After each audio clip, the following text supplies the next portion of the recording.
नमस्कार। आज हम एक बड़े दिलचस्प विषय पर बात कर रहे हैं जो कुछ स्रोतों से सामने आया है, तुलसी पूजन से जुड़ा हुआ। हाँ, नमस्कार।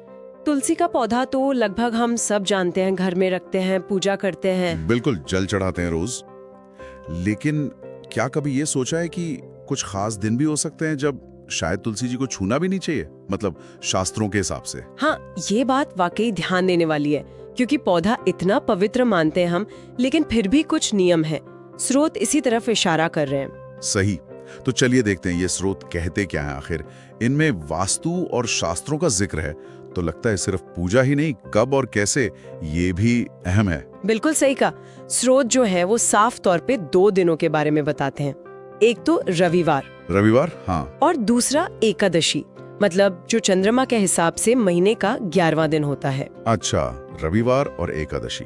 हाँ, इन 2 दिनों पर तुलसी के पौधे को स्पर्श करना या पत्तियां तोड़ना वो मना बताया गया है। अरे, ये तो नई बात है कई लोगों के लिए। रविवार और एकादशी। अच्छा, तो मतलब पानी तो दे सकते हैं इन दिनों में, या वो भी नहीं? नहीं, पानी देने पर मनाही नहीं बताई गई है। स्रोत कहते हैं जल तो अर्पित कर सकते हैं। अच्छा। लेकिन हाँ, स्पर्श से बचना चाहिए, छूने से मना किया गया है। और क्यों? मतलब क्या कारण बताया है स्रोतों ने? स्रोत इसके पीछे कारण बताते हैं कि ऐसा करने से दोष लगता है। दोष, ये शब्द थोड़ा भारी है। क्या मतलब है यहाँ दोष का? कुछ और बताया है?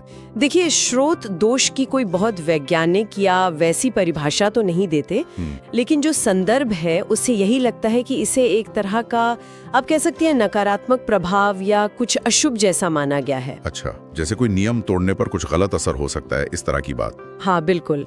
और ये सीधे सीधे वास्तु और शास्त्रों की मान्यताओं से जोड़ा गया है। ये पारंपरिक आस्था का मामला ज्यादा लगता है। समझ गया। तो मतलब इन दिनों पर न छूना एक तरह से किसी नेगेटिव एनर्जी या प्रभाव से बचने का तरीका मान सकते हैं स्रोतों के हिसाब से। हाँ, कुछ ऐसा ही। और ये नियम सिर्फ रविवार और एकादशी, इन्हीं 2 दिनों के लिए हैं, या और भी कुछ है? मुख्यतः तो इन्हीं 2 दिनों पर जोर दिया गया है स्पर्श को लेकर। वैसे कुछ और बातें भी हैं, जैसे रात के समय या सूरज ढलने के बाद पत्ते नहीं तोड़ने चाहिए। हाँ, वो तो सुना है। हाँ, लेकिन रविवार और एकादशी वाला नियम सीधे स्पर्श से जुड़ा है और ज्यादा प्रमुखता से बताया गया है इन स्रोतों में। ठीक है। और अगर कोई इन नियमों को मानता है, ध्यान रखता है, तो उसका कुछ फायदा भी बताया है, मतलब कुछ सकारात्मक? हाँ, बिल्कुल। स्रोत ये भी कहते हैं कि जो लोग नियम से, श्रद्धा से तुलसी पूजन करते हैं और इन बातों का ध्यान रखते हैं, हाँ, तो उनके घर में सुख समृद्धि आती है। खास तौर पर लक्ष्मी और नारायण भगवान की कृपा बनी रहती है, ऐसा विश्वास है। अच्छा, तो एक तरफ तो दोष से बचना हुआ, हाँ, और दूसरी तरफ लक्ष्मी नारायण की कृपा और समृद्धि। बिल्कुल। तो एक तरह से बचाव भी है और प्राप्ति भी। ये एक संतुलन दिखाता है। ये तो बहुत दिलचस्प संतुलन है। ये दिखाता है कि कैसे हमारी पारंपरिक मान्यताओं में अक्सर हर नियम के पीछे कोई ना कोई वजह बताई जाती है, चाहे वो आस्था पर आधारित ही क्यों ना हो। निश्चित रूप से। और ये सिर्फ तुलसी पूजन की ही बात नहीं है।